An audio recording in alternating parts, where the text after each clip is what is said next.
Hello दोस्तों, अपने YouTube पे आप लोग स्वागत करती हूँ। हम बहुत सुंदर पचरा गीत लेकर आ रही हूँ।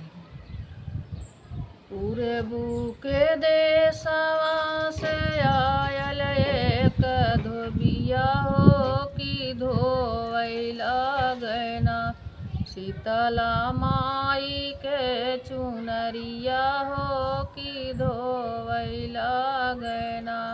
धोई धोई चुनरी रे फेंकलाया कसवा हो झुराए लागना, बीनु राइनी बतसवा हो झुराए लागना।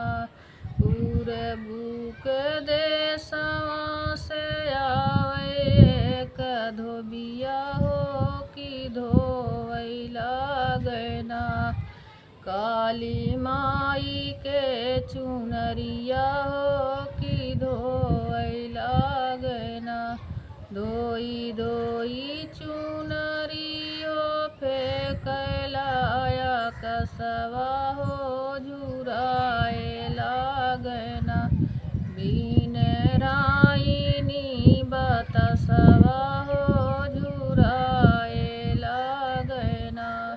पूरबू के देशवा से आयल एक धोबिया हो कि धोवैला गैना, फूल डिहऊ के चुनरिया हो कि धोवैला गैना।